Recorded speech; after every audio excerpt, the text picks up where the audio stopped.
안녕하세요. 저는 얼마 전 무서운 일을 겪었던 30대 후반 평범한 여성 하수경이라고 합니다. 저는 은행에서 15년을 일했습니다. 창고에서 시작해서 지금은 사고 예방 쪽 일을 하고 있죠. 매일같이 남의 서류와 남의 도장과 남의 이름을 들여다보는 게 제 일입니다. 그런데 정작 제 집안에서 벌어지던 일은 10년 가까이 몰랐더군요. 지금부터 그 이야기를 처음부터 해보려고 합니다. 제 남편 이성재 씨는 10살의 친어머니를 잃었습니다. 그 뒤로 새어머니 손에 컸다고 하더군요. 선을 본 지 5달 만에 결혼 이야기가 오갔고 상견례 자리에서 저는 그 새어머니라는 분을 처음 뵈었습니다. 시어머니는 자리에 앉자마자 손사래부터 치셨습니다. 예단이니 예물이니 그런 거 다 필요 없다. 요즘 세상에 그런 거 따지는 집이 어딨니? 우리는 사람만 보면 된다. 안 그렇습니까, 사돈어른? 친정 어머니가 오히려 몸둘 바를 몰라 하셨죠. 그런데 제 눈을 붙잡은 건 그게 아니었습니다. 그 자리에 어머니의 친아들, 그러니까 제 시아주버님 되실 최진호 씨가 함께 나왔는데요. 어머니가 그분을 저 끝자리에 앉히시더니 제 남편을 자기 옆으로 끌어다 앉히시더군요. 성재야, 여기 앉아라. 오늘 주인공이 너지 누구겠니? 어머니, 형님도 계신 듯. 형이고 뭐고 오늘은 네 날이다. 아이, 사돈어른, 이 아이가요, 제가 배 아파 낳진 않았지만 제 자식입니다. 10살에 데려다가 30에 가까이 키웠어요. 저는 이 아이 앞에서는 큰애도 뒷전이에요. 그러시면서 눈물을 훔치시는데 저희 친정 식구들이 다 감동을 했습니다. 저희 친정 아버지가 돌아오는 차 안에서 그러시더군요. 수경아, 저 어른은 사람이 됐다. 피 안 섞인 자식을 저렇게 위하는 사람이 세상에 몇이나 되겠니? 동네에서도 그랬습니다. 저 집 어머니는 의붓자식을 친자식보다 더 위한다고요. 아무나 할 수 없는 일이잖아요. 참 대단하다 싶었어요. 신혼집을 마련할 때도 어머니는 한결같으셨습니다. 제가 모은 돈과 남편 돈과 친정에서 보태준 돈을 합쳐 작은 아파트를 하나 얻게 됐는데 어머니가 먼저 못을 박으시더군요. 요즘 세상에 남자 명의가 어딨니? 반씩 공동 명의 해라. 그게 공평한 거야. 애미야, 네 몫이 네 몫으로 딱 박혀 있어야 네가 이 집에서 큰 소리 치지. 저는 그 말이 어찌나 든든하던지요. 이사하던 날에도 어머니는 팔을 걷어붙이고 오셨습니다. 짐을 나르고 부엌을 닦고 저녁에는 잡채까지 해오셨죠. 그러다 현관에서 도어락을 설치하는 기사님을 보시더니 그러시더군요. 애미야, 번호 뭘로 할래? 저는 아무거나 상관없어요. 성재 생일로 해라. 그래야 네가 안 까먹지. 어머니 생신으로 할까요? 아이고, 그런 소리 마라. 내가 무슨 성재 생일로 해. 그러면서 어머니가 손수 번호를 눌러 넣으셨습니다. 그 번호를 아는 사람이 그날부터 셋이 됐죠. 저와 남편과 어머니요. 그 뒤로 어머니는 그 번호로 우리 집에 반찬을 들여 놓으셨습니다. 저희가 맞벌이라 낮에 사람이 없으니까요. 냉장고를 열어보면 어떤 날은 갈치조림, 어떤 날은 열무김치가 들어와 있었습니다. 쪽지도 한 장 놓여 있었죠. 애미야, 밥 좀 먹고 다녀라. 네 얼굴이 반쪽이더라. 정말 지극정성이라고 생각했어요. 물론 그 행동이 모두 저를 예쁘게 여겨서라고는 생각하진 않았어요. 아들에게 잘해달라는 일종의 뇌물 같은 거라고 생각했지만 그래도 너무 감사하더라고요. 저희 집도 많이 어지러져 있으면 살짝 치워주시기도 하셨거든요. 물론 집이 더럽다 보다 그런 이야기는 이런 방구도 없으셨고요. 정말 감사한 일이었어요. 그렇게 결혼 2년째 되던 해였습니다. 시댁 밥상에서 아주버님이 말하더군요. 아버지, 제가 이번에 자재 유통 일을 시작하는데 초기 자금이 좀 모자라요. 이건 진짜 좋은 물건이거든요. 거래처가 벌써 셋이나 잡혔어요. 그러니까 좀 도와주시면 안 될까요? 그런데 어머니가 젓가락을 딱 내려놓으시더니 이러시는 겁니다. 넌 꼭 밥상머리 앞에서 이런 말 해야겠어? 어디 가족들한테 사업 도와달라고 말을 해? 아이, 엄마. 앞일할 수도 없는 일에 가족 끌어들이는 거 아니다. 너희 형이 달라고 해도 절대 해주지 마. 며느리 너도 그렇고. 친아들 일에 의붓아들은 손도 못 대게 하는 어머니를 보고 시아버님이 먼저 나서시더군요. 여보, 그러지 말고 논을 팔자. 첫째도 내 애나 마찬가지인데 일단 도와주고 안 되면 어쩔 수 없는 거지. 여보, 알아서 잘할 거예요. 그냥 놔두면. 아니야 여보, 진호도 내 아들이잖아. 결국 신우이가 적금을 깼고 제 남편도 5천만 원을 넣었습니다. 남편이 그러더군요. 어머니가 저렇게까지 말리는데 안 하는 것도 미안한 일이야. 아무리 그래도 형제간인데. 저도 말리지 않았습니다. 그때는 그게 가족인 줄 알았죠. 하지만 1년 반 만에 사업은 껍데기만 남았습니다. 남은 건 빚이었고요. 시아버지는 그날 이후로 부쩍 늙으셨습니다. 마당에 앉아서 담배만 태우시던 모습이 아직도 눈에 선하네요. 어머니는 며칠을 우셨습니다. 내가 죄인이다. 내가 자식을 잘못 낳아서 집안을 이렇게 만든 거야. 미안하다. 시어머니의 그 모습에 오히려 저희 마음이 더 착잡해졌죠. 하긴 시어머니는 그때 분명히 말렸으니까요. 그런데도 돈을 주겠다고 한 건 다른 사람들이었고 그래서인지 시어머니가 더 안 됐더라고요. 그 뒤로 3년, 4년쯤 지났을 때였습니다. 결혼한 지는 6해가 지나 있었죠. 어느 날 어머니가 저녁을 드시고 가시면서 지나가듯 말씀하시더군요. 성재야, 네 신분증 사본 하나만 다오. 신분증이요? 뭐 하시게요? 네 아버지 앞으로 된 땅이 아직 정리가 안 된 게 있단다. 면사무소에서 자식 신분증도 있어야 한다더라. 늙은이가 뭘 아나. 그냥 달라니까 달라는 거지. 제가 직접 갈까요? 네가 무슨 시간이 있다고. 사본만 다오. 너는 회사나 열심히 다녀라. 남편이 아무 생각 없이 시어머니에게 사본을 줬습니다. 시어머니는 믿을 만한 사람이었으니까요. 그런데 그 이후로 남편 앞으로 낯선 우편물이 쏟아지기 시작했죠. 개통한 적도 없는 휴대폰, 받은 적도 없는 카드론과 캐피털 대출, 다 합치니 1억 8천이더군요. 서류를 펼쳐놓고 보니 손이 떨렸습니다. 여보, 이거 당신 신분증 사본으로 한 거야.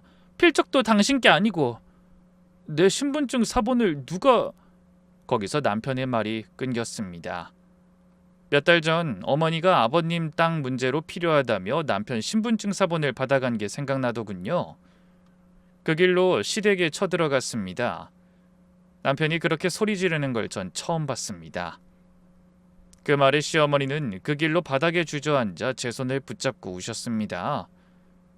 그 손이 어찌나 뜨겁던지요. 내가 죽일 년이다. 내가 그 자식을 잘못 낳았다.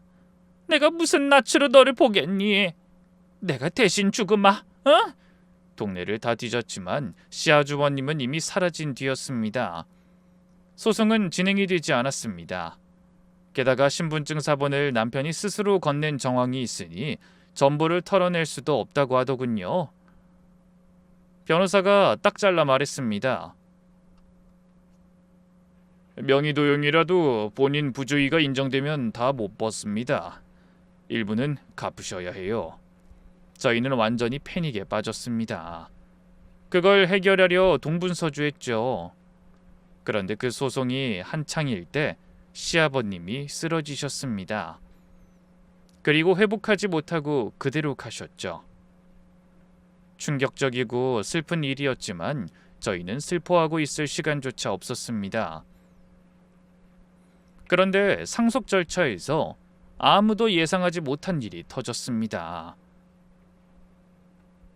서류를 떼어보니 어머니는 아버님과 혼인신고가 되어 있지 않았습니다. 30년을 한 집에서 사셨는데 말이죠. 전 분명히 재혼관계라고 생각했거든요. 그때 법무사가 담담하게 설명하더군요. 사실은 배우자는 상속권이 없습니다. 그리고 큰아드님은 입양 절차가 없으셔서 법적으로 아버님 자녀가 아닙니다. 그러니 상속인은 이성재 씨 한 분이십니다. 시어머니는 의외로 별로 개의치 않는 표정이셨어요. 그래, 그게 법이면 법이겠지.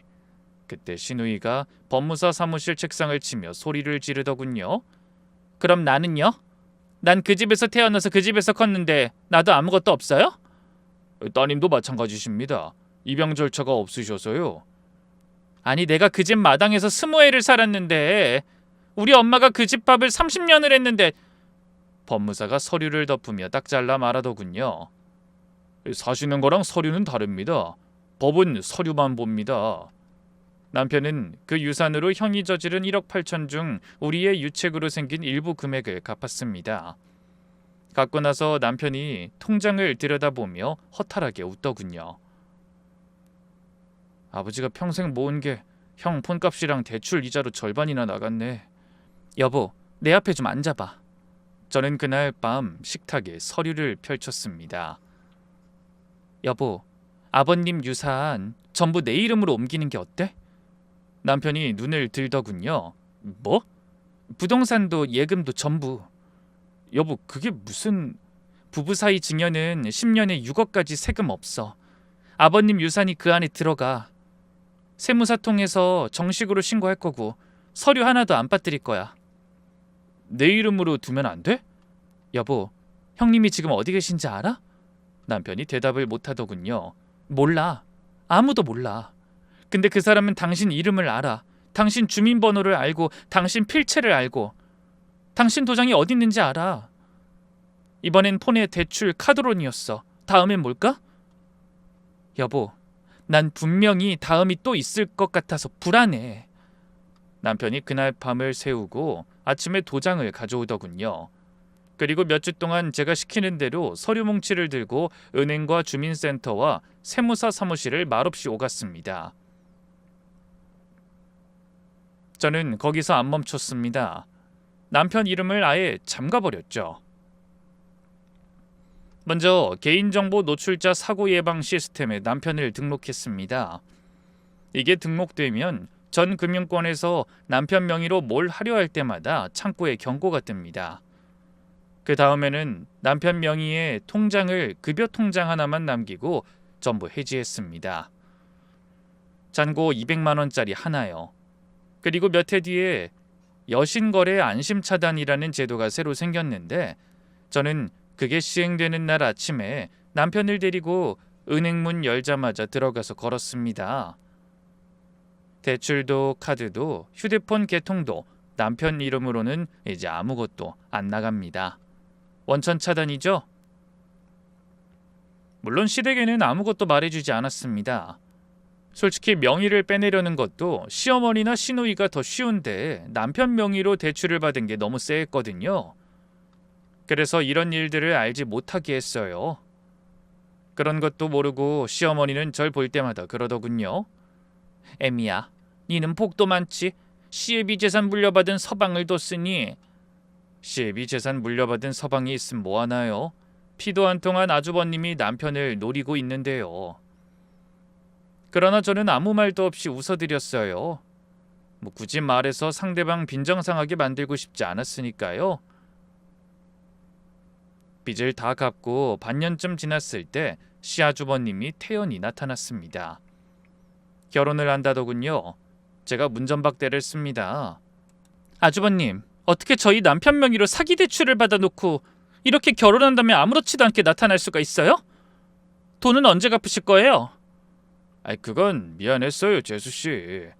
그런데 이미 다 갚았잖아. 아버지 유산으로. 그리고 솔직히 말해서 아버지가 나한테 유산 나눠줬으면 내가 그걸로 갚았을 거예요. 근데 아버지가 돌아가실 때까지 이렇게 사람 뒤통수를 칠 줄 누가 알았겠어요? 그리고 사람이 그러는 거 아니지. 자기 자식만 결혼할 때 돈 주고 나한텐 한 푼도 안 주는 게 말이 돼? 그래서 지금 그 돈이 이미 다 갚아져 있는 상태니 본인은 갚을 거 없다는 말이에요? 그게 무슨 막말이에요? 아버님 돈으로 갚았다 하더라도 그 돈을 쓴 건 아주버님이니 아주버님이 갚으셔야죠. 그 돈 빚으로 달아놓을 거니까 그렇게 알고 갚도록 하세요. 전 그렇게 시아주버님을 쫓아냈습니다. 그런데 사흘 뒤였습니다. 저는 유산을 전부 제 이름으로 옮겨놨지만 그 돈을 관리하는 건 남편이었습니다. 부부인데다 시아버지 유산입니다. 제가 무슨 돈줄을 쥐고 흔들겠어요? 제 명의 계좌 하나에 공인인증서를 남편 휴대폰에도 깔아뒀죠. 생활비도 거기서 나가고 아버님 산소 관리비도 거기서 나가고요. 그런데 그달 명세를 보는데 2천만 원이 빠져 있더군요. 여보, 이거 뭐야? 남편이 대답을 못하더군요. 2천만 원 20일에 나갔네? 받는 사람이 아주버님? 형 결혼식 비용이야. 제 손에서 휴대폰이 떨어졌습니다. 당신 미쳤어? 그 사람이 당신한테 뭘 해줬는데? 사기로 대출을 받아간 사람이야. 그런데 또 돈을 줘? 돈을 받아도 모자랄 판에? 알아. 알면서 왜? 어머니가 부르셨어. 남편이 고개를 못 들더군요. 어머니가 그러시더라. 내가 널 친아들처럼 키웠는데 형 결혼식에 동생이 빈손이면 그게 사람이냐고.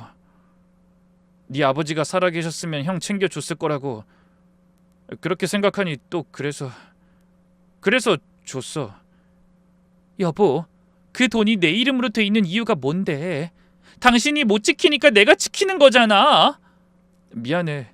이번이 맹세코 진짜 마지막이야. 그 말 한마디였습니다. 친아들처럼 키웠다는 그 말. 제 남편은 그 말 앞에서만 무너지는 사람이었습니다. 저는 그날 처음으로 남편 휴대폰에서 제 계좌 인증서를 지웠습니다. 지우면서 손이 떨리더군요.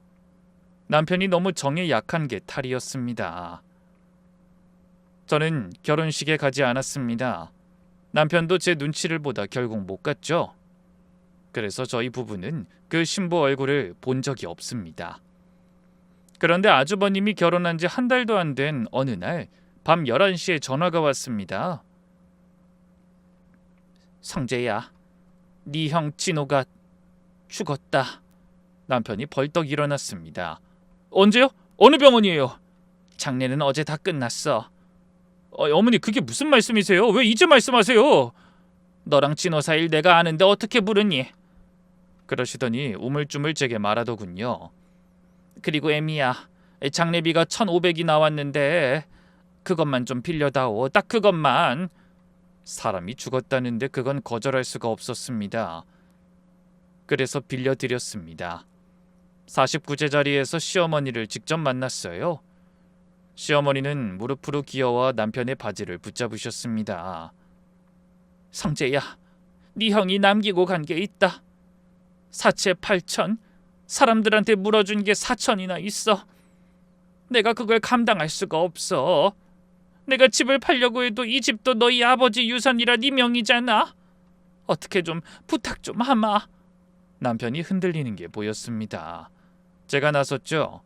어머니, 장례식 1,500까지 드렸잖아요. 그 이외의 돈은 안 돼요. 그건 밑빠진 독이에요. 못합니다. 그 부분은 아주버님과 결혼하신 형님이 해결하셔야 될 부분이고요. 만약 어머님이 형님을 도와드리고 싶다면 매달 조금씩 도우시면 될 거예요. 대신 어머니 생활비 지금 드리는 거에 매달 50만 원 더 얹어 드릴게요. 이 매정한 년아! 사람이 죽었는데 꼴랑 한 달에 50만 원 더 줘? 네가 사람이냐? 네가 며느리냐? 어머니 진정하세요. 저희도 돌아가신 분께 섭섭하게 하고 싶지 않은데 정말로 돈이 없어요. 돈이 아까우면 아깝다고 해. 어디서 생활비 타령이야? 니는 네 시애비 재산 다 처먹고도 배가 안 부르냐? 그러다 목소리를 애절하게 바꾸시더군요. 성재야, 내가 너를 30해 키웠다. 네 도시락도 내가 쌌어. 내 친아들보다 널 더 생각한 게 나야. 인간적으로 이러는 거 아니다. 응? 제가 남편 앞을 가로막고 섰습니다. 어머니, 저희도 이제 못합니다. 여기까지예요. 인간적으로 이러지 말아야 할 건 어머님이시죠. 저희가 아주버님한테 주고도 못 받은 돈이 얼마인지나 아세요? 사업자금에 사기 대출에 결혼식 비용, 장례식 비용까지 1억이 훨씬 넘어요. 어머니가 신발을 꿰신으며 저를 노려보더니 던진 마지막 말이 오래 남더군요. 그래, 어디 두고 보자. 그날 이후 9년 동안 한 번도 끊긴 적 없던 반찬이 끊겼습니다. 그래도 어쩔 수 없다고 생각했어요. 저희가 아무리 가족이라지만 저희 기둥 뽑아서 남의 집 세워줄 순 없잖아요. 그렇게 시댁과 연락은 뚝 끊겼습니다. 그리고 석 달 뒤였죠. 그날은 갑자기 오전부터 두통과 오한이 오더니 결국 몸살이 오는 건지 근육통이 생겨 반차를 내고 집으로 향했습니다. 오후 1시에 퇴근해서 약과 죽을 사서 오후 2시에 집에 도착했죠. 도어록을 누르는데 갑자기 안에서 문이 먼저 열렸습니다. 어머니가 서 계셨습니다. 사색이 된 얼굴로요. 애미야, 네가 이 시간에 웬일이냐? 어머니? 어머니가 왜 우리 집에 계세요? 내가 반찬 좀 갖다 놓으려고. 너네 갑자기 이렇게 일찍 퇴근했니? 몸이 너무 안 좋아서 퇴근했어요. 감기약 먹고 자려고요. 그래? 그러고 보니 안색이 안 좋아 보이네. 어여 나가자, 내가 죽 사줄게. 저 죽 사가지고 들어가는 길이에요. 사실 지금 몸이 너무 안 좋아서 죽 먹고 쉬려고요. 죄송해요 어머니, 오늘은 그냥 집에서 쉴게요. 뭐? 안 된다, 빨리 나가자니까. 시어머니가 절 밀어내는데 68 노인이 믿기지 않는 힘으로 밀어내더군요. 그때 제 눈에 신발장이 들어왔습니다. 낯선 남자 운동화. 집안에서는 담배 냄새가 나고 있었고요. 그리고 안방에서 우당탕하는 소리가 났습니다. 어머니, 저 소리 뭐예요? 아무것도 아니다. 애미야, 어여 나가자니까. 저는 어머니를 밀치고 들어갔습니다. 안방문을 열었죠. 장롱이란 장롱은 다 열려 있고 이불이 바닥에 쏟아져 있고 서랍이란 서랍은 죄다 뽑혀 나와 있었습니다. 그 한가운데 웬 남자가 쭈그리고 앉아 있다가 얼굴을 빼꼼히 들더군요. 시아주버님이었습니다. 넉 달 전에 죽었다는 사람이었습니다. 저희가 장례비 1,500을 보내드린 그 사람이었죠. 다리에서 힘이 쭉 빠지더군요. 그리고 털썩 주저앉는 눈높이에서 저는 그 손을 봤습니다. 벌어진 제 장신구함이 무릎 위에 놓여 있었습니다. 남편이 프로포즈 때 준 반지, 친정어머니가 물려주신 쌍가락지, 그리고 아버님이 생전에 제 손에 직접 쥐어주셨던 금목걸이, 그게 전부 그 사람 손아귀에 쥐어져 있었습니다. 그런데 그 인간이 마지막까지 찾고 있던 건 장신구가 아니었습니다. 성재 통장 어딨어? 도장, 인감, 아버지 돈 어딨냐고? 죽었다던 사람이 살아서 제 집 서랍을 뒤집으며 소리를 지르고 있었습니다. 눈앞이 하얘지더군요. 저는 그 자리에서 쓰러졌습니다. 앞이 하얗더군요. 깨어나 보니 시간은 1시간 넘게 사라져 있었습니다. 그 시간 동안 아무도 저를 병원에 데려가지 않았습니다. 아무도 119를 부르지 않았고요. 대신 그동안 시아주버님은 사라졌고 어머님은 전화를 돌리셨더군요. 거실에 시누이가 앉아 있었습니다. 물론 시어머니도 있었고요. 며느리가 쓰러져 있는 2시간 동안 어머니가 하신 일이 그거였습니다. 구급차가 아니라 식구를 부르신 거죠. 순간 오싹했습니다. 저런 행동을 하는 이유를 모르겠더군요. 저는 몸을 일으키자마자 휴대폰을 들었습니다. 112를 누르는데 어머니가 그 손을 낚아채시더군요. 어머니 놓으세요. 달려온 시누이가 오히려 악을 쓰더군요. 언니, 우리 오빠 지금 죽게 생겼어. 사채놈들한테 잡히면 진짜 죽어. 언니 근무치 몇 개가 사람 목숨보다 중요해? 시어머니가 소리쳤습니다. 이거 시끄럽게 해서 서로 좋을 거 없어. 집안일은 집안에서 끝내는 거야. 아주버님 죽었다면서요. 우리가 장례비 1,500 냈잖아요. 죽은 사람이 어떻게 우리 집 서랍을 뒤져요? 어머님 대답해 보세요. 그 돈 받아서 뭐 하셨어요? 살아있으면서 왜 죽었다고 거짓말했어요? 어머니의 대답이 그 집안의 전부였습니다. 내 아들 살리려고 그랬다. 그게 죄니? 네? 내 새끼가 죽게 생겼는데 애미가 뭘 못해? 너 같으면 안 그러겠냐? 내 새끼가 죽게 생겼는데 애미가 뭘 못해? 너 같으면 안 그러겠냐? 네 친정엄마 같으면 안 그러겠냐고? 어머니, 아주버님이 죽게 생겼다고 저희 집을 털어가는 건 말이 안 되죠. 게다가 죽었다고 속이기까지 하고 이거 경찰에 신고해야 하는 일인 거 아시죠? 이년이 결국 몸싸움이 벌어졌습니다. 머리채가 잡혔고 저는 반이 제 명의인 제 집 현관에서 밀려 넘어져 이마가 찢어졌습니다. 피가 눈으로 흘러 들어오더군요. 제가 아프다며 남편도 반차를 쓰고 일찍 집에 돌아오던 참이었습니다. 남편은 제 모습에 놀라 저에게서 어머니를 떼어내며 처음으로 언성을 높였습니다. 어머니 지금 뭐 하시는 겁니까? 성재야, 네 마누라가 나한테 먼저. 여보, 아주버님 살아계셔. 내가 몸살 기 있어서 일찍 퇴근했더니 아주버님이랑 어머님이 우리 집 뒤지고 있었다고. 내 장신구함 다 털어갔어. 제가 소리치자 남편이 당황한 듯 시어머니를 쳐다봤습니다. 아니야, 제가 지금 뭘 잘못 보고. 아니 지금 상황이 이상하잖아요.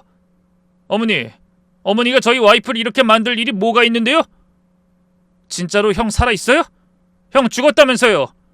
어머니가 죽었다고 하셨잖아요. 어머니가 나한테 장례비 달라고 하셨잖아요.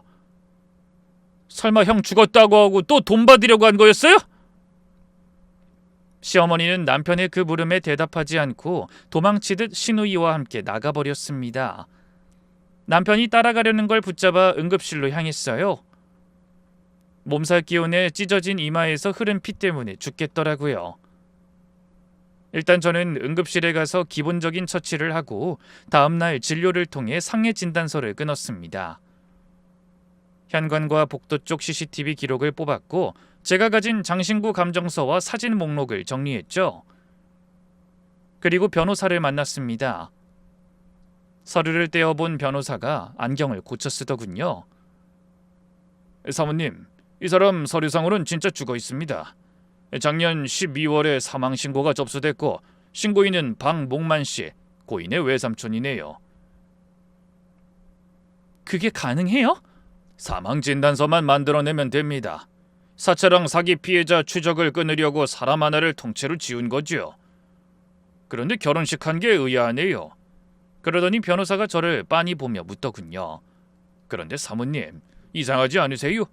왜 굳이 그 집에 직접 왔을까? 솔직히 요즘 집안에 돈 모아두는 사람 별로 없잖아요. 장신구도 팔기엔 그렇게 양이 많은 것도 아니고. 아, 짐작 가는 이유가 하나 있긴 해요. 그 시아버님 돌아가실 때 유산 상속을 남편만 받았거든요. 시어머님은 사실혼에다 남편 형님은 남편과 시어머님과는 피가 섞이지 않아서 아마 남편한테 그 돈이 있다고 생각해서 찾으러 온 것 같아요. 그때 집안에서 저한테 인감이며 도장 이야기했던 걸 보면. 변호사가 서류를 덮으며 말했습니다. 사모님, 이거 아주 재밌는 사건입니다. 보통 이런 건 친족 상도례 때문에 처벌이 어려운데요. 친족 상도례요? 가족끼리 물건 훔치면 처벌 안 하는 조항이요. 그런데 시어머님이 아버님이랑 혼인신고가 없으시죠? 그럼 저 사람은 남편분이랑 인척도 아무것도 아닙니다. 완전한 남이에요. 게다가 훔쳐간 물건 주인은 남편분도 아니고 사모님이시고요. 저는 그때 처음으로 그 사람들이 남남이라 다행이라고 생각했어요. 법적으로 처벌받게 할 수 있으니까요. 전 그 사람들을 모두 나락으로 보낼 증거를 더 모으려고 시댁골목에 차를 세우고 며칠을 지켜봤습니다. 그런데 그 집에서 낯선 여자가 나오더군요. 장을 봐 들어가고 빨래를 널고 어머니 팔짱을 끼고 병원에 갔습니다. 꼭 며느리처럼요. 따라가 붙잡고 물었습니다. 실례지만 저 집이랑 어떻게 되세요? 여자가 경계하는 눈으로 절 보더군요. 누구세요? 저는 잠시 망설이다가 사실대로 말했습니다. 저는 저기 사는 어르신 작은아들 와이프 되는 사람입니다. 그 순간 여자의 얼굴이 의아해지더군요. 두 손으로 제 손을 덥석 잡는데 손이 따뜻해졌습니다. 세상에, 동서예요? 어머니가 맨날 얘기하셨어요. 진작 뵙고 싶었는데 결혼식에도 안 오셔서.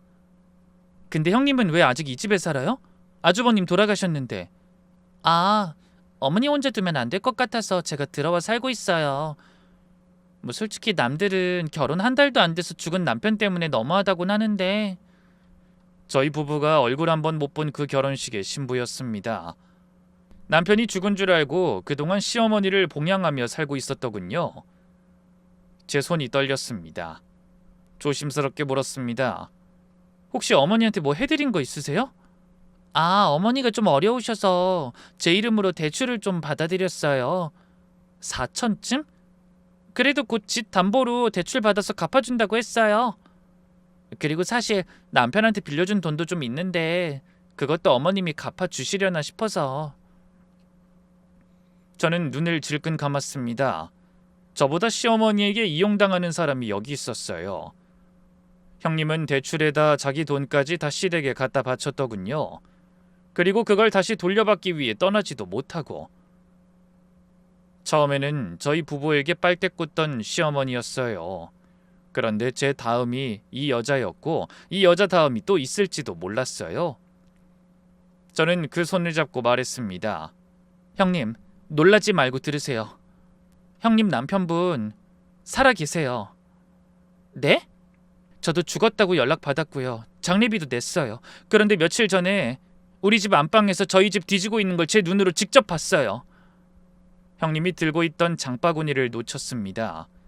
누가 봐도 아무것도 모르는 사람의 모습이었어요. 하긴 뭐 알았다면 이러고 있진 않았겠죠. 저는 남편과 이야기해서 아주버님을 고소하기로 했습니다. 그리고 아주버님이 살아있다는 사망 정정 신고까지 했고요. 저희의 발빠른 대처에 시어머니가 놀랐는지 며칠 뒤 어머니가 남편만 따로 불러내셨습니다. 저는 남편 셔츠 주머니에 녹음 중인 휴대폰을 넣어보냈죠. 남편에게는 모든 게 증거이니 꼭 녹음해야 한다고 말했고요. 그런데 그 자리에서 어머니가 아들 손을 잡고 우셨답니다. 성재야, 고소 취하해라. 어머니, 네 형이 가져간 거 네가 형한테 준 거라고 진술해라. 그럼 도둑질 아니잖니. 어차피 네 애비 돈이고 네 돈인데 형제간에 좀 주면 어떠냐? 응? 아, 내가 너를 친아들보다 더 귀하게 키웠어. 그 값 한 번 받자는 게 그렇게 죄니? 남편이 대답했습니다. 어머니, 그 돈 이제 제 거 아닙니다. 뭐? 통장도 집도 다 와이프 이름으로 되어 있어요. 제 이름으론 이제 대출도 안 나와요. 3년 전에 형님 때문에 그런 일 있고 나서는 아예 다 막아놨어요. 어머니 얼굴이 하얗게 변하더랍니다. 3년을 노려온 게 껍데기였다는 걸 그제야 아신 거죠? 그리고 그 순간 가면이 벗겨졌습니다. 이 배은망덕한 놈아! 내가 널 이뻐서 키운 줄 아냐? 네? 네 애비 재산 때문이지? 네 애비가 논 바치며 뭐며 다 네 앞으로 해놨는데 내가 널 어떻게 버려? 내 배 아파 낳은 진호를 저 끝자리에 앉히고 내가 널 상석에 앉힌 게 다 그것 때문이야. 네 도시락 싸면서 내가 무슨 생각한 줄 아냐? 이놈이 나중에 값을 하겠지. 그 생각만 했다. 그것도 모르고 30해를 나한테서 처받아 먹었으면 이제 값을 해야 할 거 아니냐? 남편은 아무 말 없이 일어나 나왔다고 합니다.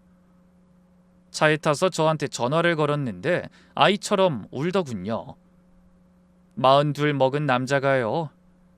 내가 10살에 엄마 죽고 저 사람이 날 진짜 사랑한다고 생각했어. 근데 그게 다 아버지 재산 때문이었대.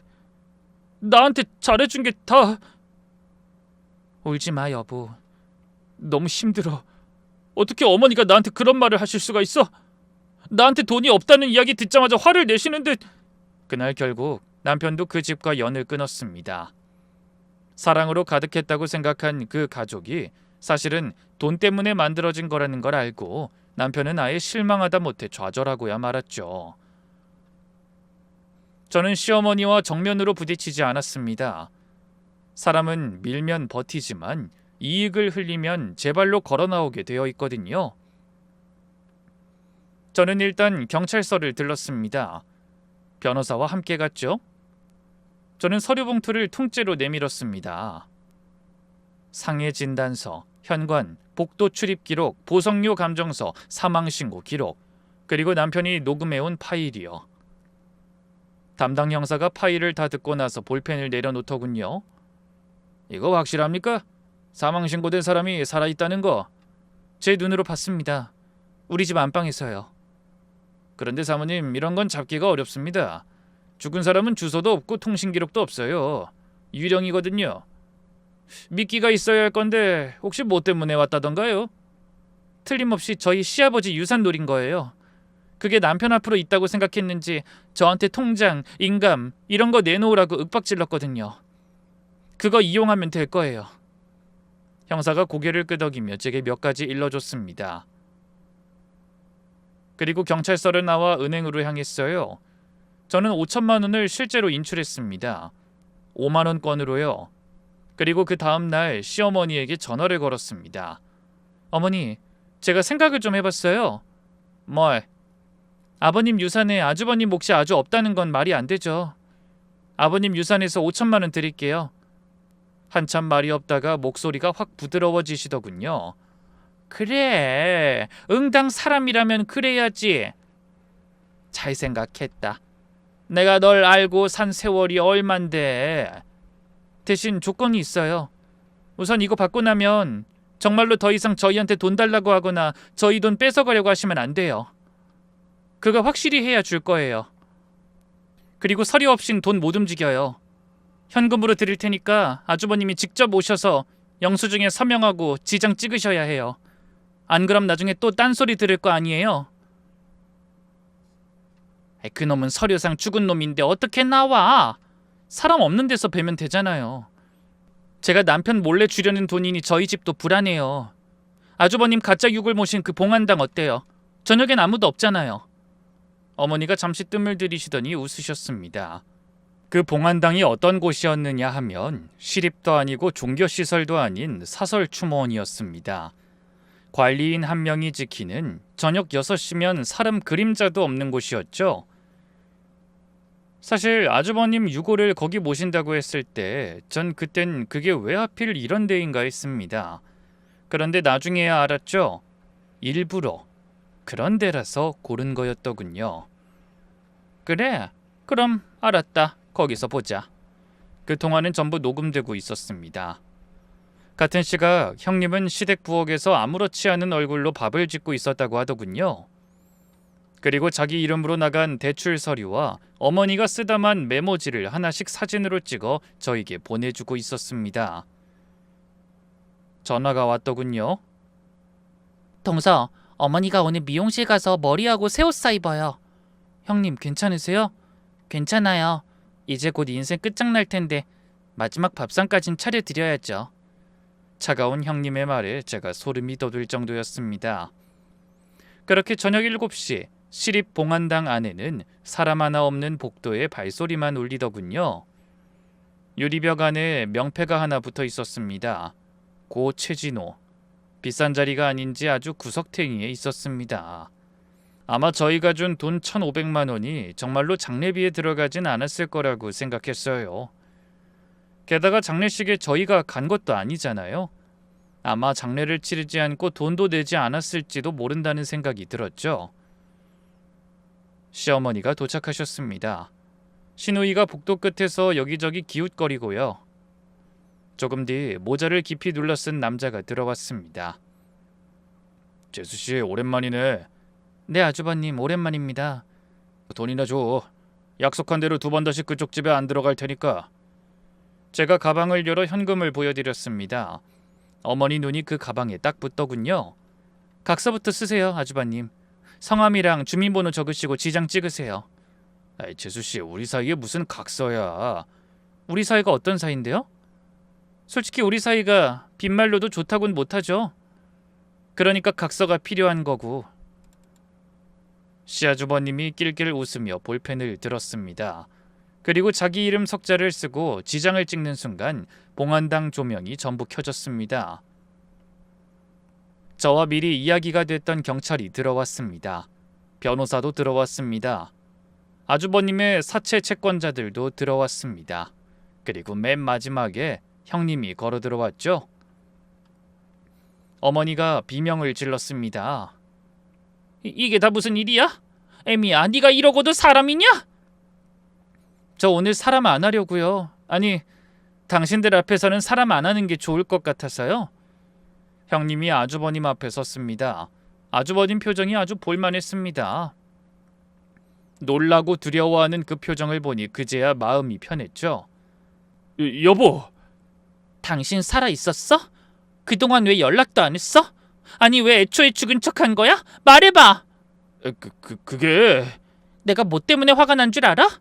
네가 내 돈을 가져가서 사망한 것도 열받고, 네 엄마가 나한테 돈 빌려달라고 해서 대출까지 받아서 돈 준 것도 열받는데, 그 중에서 제일 화나는 건 네가 단 한 달 만에 날 유부녀로 만들고 과부로 만들고 결국 이혼녀로 만들었다는 거야. 내 인생 어떻게 할 거야? 돌려내라고 다! 결국 시아주버님은 날뛰었습니다. 여기서 벗어나려고 그러더군요. 쓸데없는 몸부림이었죠. 그러다 하필 자기 명패가 붙은 유리벽에 정면으로 부딪혔죠.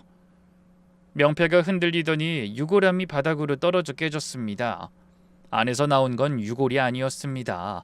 마른 흙과 시멘트 조각이었죠. 바닥에 쏟아진 그것 앞에서 모두가 얼어붙었습니다. 형사가 장갑을 끼고 쭈그려 앉아 그걸 만져보더니 고개를 들더군요. 이거 흙이네요. 사람 유골 아닙니다. 변호사가 조용히 설명하더군요. 화장을 하려면 사망진단서 원본이랑 화장 신고필증이 있어야 합니다. 화장장에서 시신을 확인해요. 그러니까 이 사람들은 화장을 아예 안 한 겁니다. 빈관으로 장례식 흉내만 내고 유골함에는 흙을 담아서 관리가 느슨한 사설 주머니에 슬쩍 밀어넣은 거죠. 그리고 사망진단서만 위조해서 사망신고를 냈고요.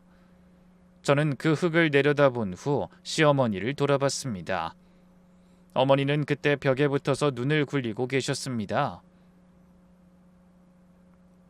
어머니, 저희한테 장례비 1,500 달라고 하실 때 어머니 목소리 기억나세요? 우시면서 그러셨잖아요. 네 형 마지막 가는 길이라고요. 일단 흙을 넣어서 유골함을 만들어 구석에 방치해놓고 1,500이나 받아드셨다니 참 대단하시네요. 어떻게 이런 짓을 해요? 당신 아들 보기 부끄럽지도 않아요? 어머니가 갑자기 저에게 달려들어 머리채를 잡으셨습니다. 희년이 네가 뭔데 그딴 소리를 해? 부끄럽긴 뭐가 부끄러? 하나도 안 그래. 경찰 둘이 달라붙어 떼어내는데 그 늙은 노인 힘이 그렇게 셀 수가 없더군요. 그렇게 발광하는 시어머니 손에서 가방이 떨어졌습니다.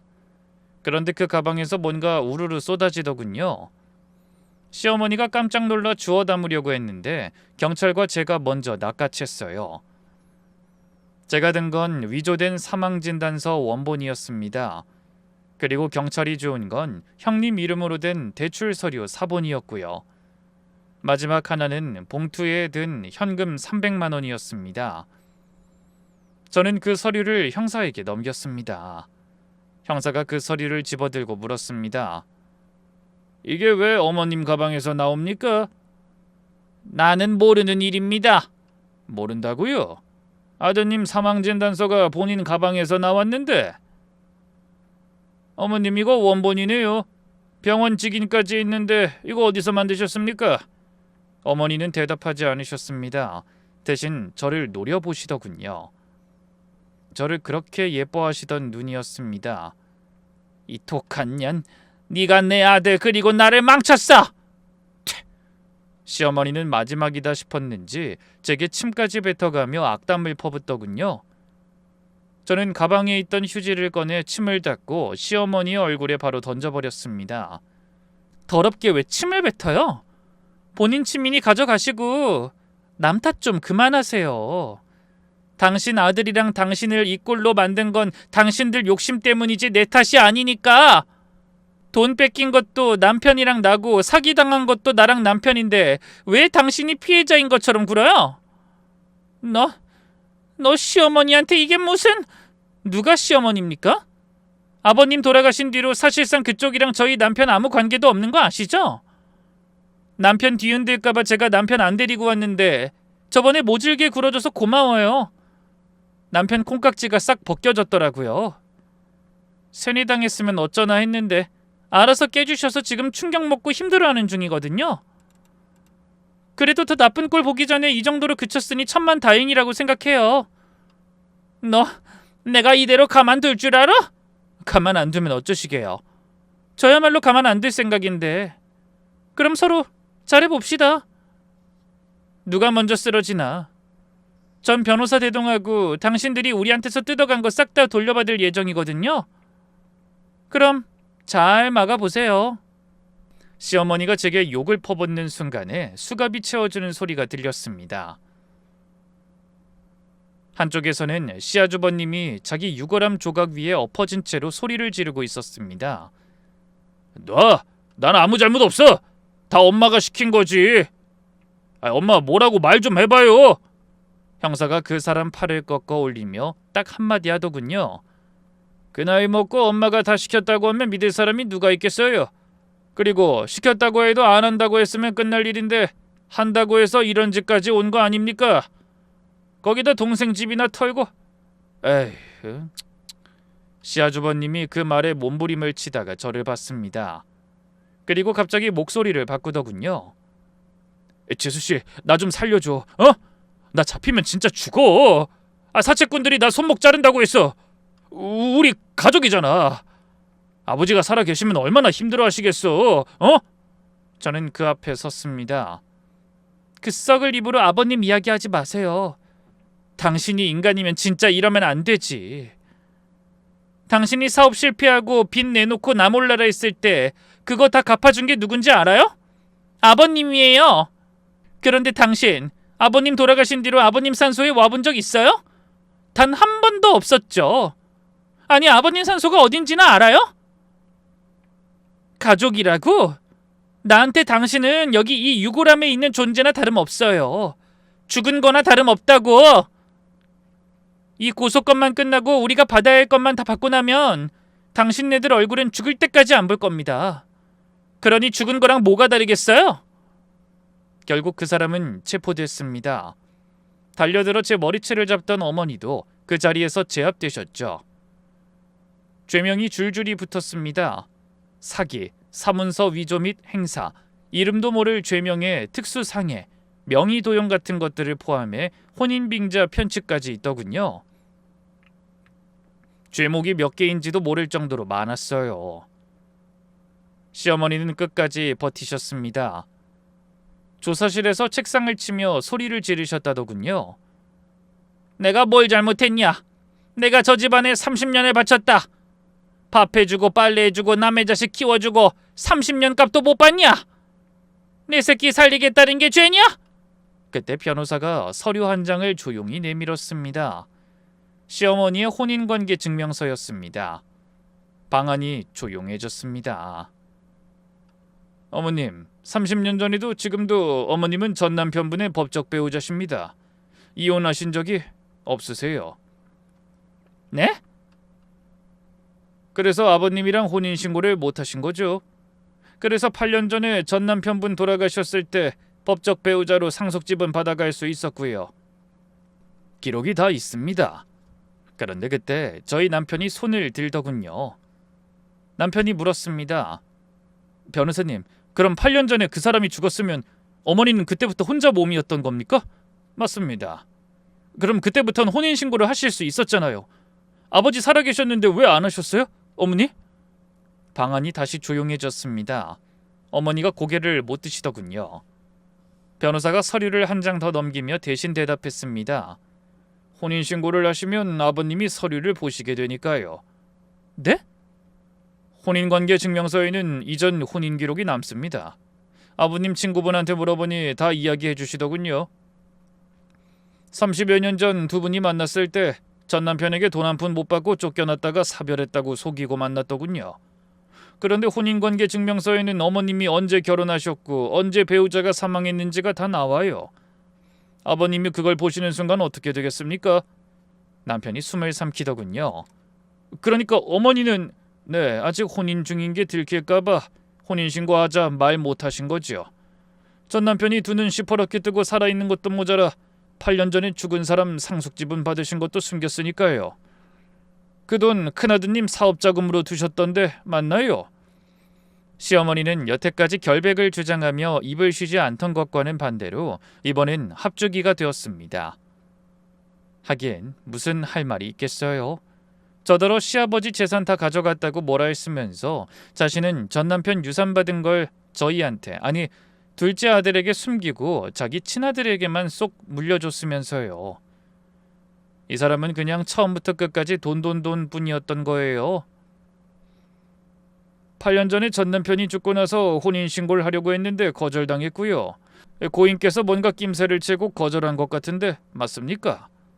저는 곰곰이 생각해봤습니다. 8년 전이라면 아주버님이 사업에 실패하고 빚까지 낸 때였습니다. 그때 시아버지가 아주버님에게 실망을 많이 했었습니다. 그리고 시어머니에게도 실망을 하셨던 것 같았죠. 그래서 혼인신고를 미룬 것 같았습니다. 그리고 그게 신의 한 수였죠. 만약 진짜 가족이라도 되었다면 이 일들을 다 어떻게 해결해야 할지 감도 오지 않으니까요. 그리고 압박감을 이기지 못한 시몬은 사망진단서를 어디서 얼마 주고 만들었는지, 사망신고를 자기가 어떻게 냈는지 모두 불었습니다. 예전 관계까지 끌어냈더니 의욕이 많이 꺾인 모양이었어요. 게다가 같이 잡혀온 신우이는 조사실에서 울며 가짜 빈소에 전말을 털어놨습니다. 엄마가 영정사진을 급하게 인화해 왔어요. 오빠 옛날 사진으로요. 관에는 벽돌을 넣었어요. 저는 상복 입고 고글 했고요. 오빠 사채비 때문에 장례도 무빈소 장례로 했고요. 그리고 신우이가 마지막으로 하나를 더 털어놨습니다. 그게 제 10년을 뒤집었죠. 그리고 형사님, 몇 년 전에 첫째 오빠가 둘째 오빠 신분증 사본으로 폰 개통하고 대출을 했잖아요. 네. 그거 오빠가 훔친 거 아니에요. 엄마가 갖다 줬어요. 조사실 유리 너머에서 제 남편이 그 자리에 주저앉았습니다. 엄마가 아버지 땅 정리한다고 성재 오빠한테 받아놓고 그날 밤에 그거 복사해서 오빠한테 붙였어요. 제가 봤어요. 폰으로 하는 게 힘드니까 저한테 도와달라고 했거든요. 신우이가 그렇게 말하자 아주버님이 급히 소리쳤습니다.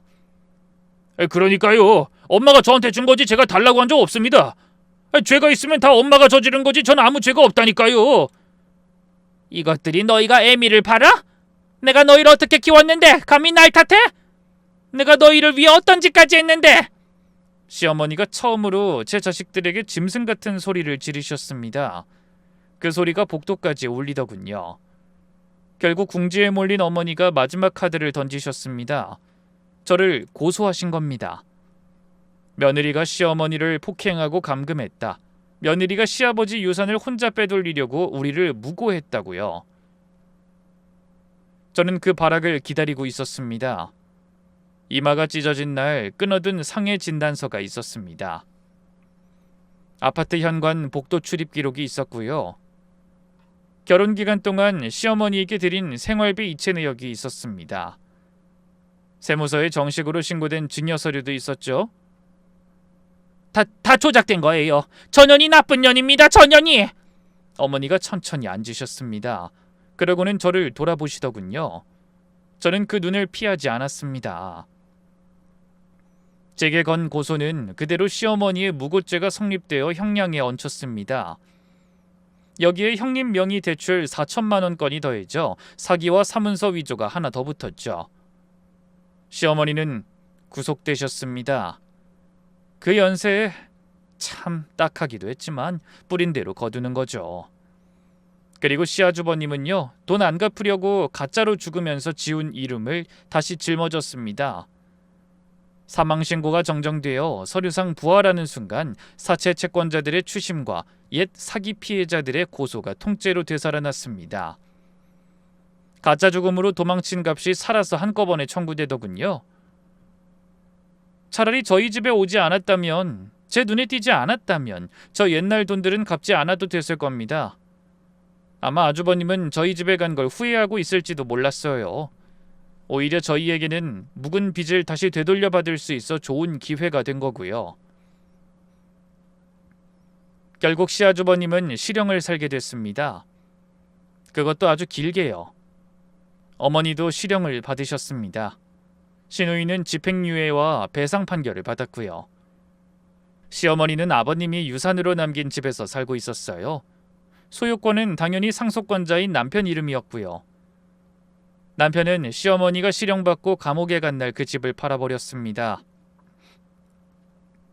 그리고 시어머니 짐들은 모조리 시누이 집으로 보내버렸어요. 남편은 앞으로 그 사람들과 더 이상 연관되고 싶지 않다고 하더군요. 아주버님과 결혼했던 형님은 혼인 취소 소송에서 이겼습니다.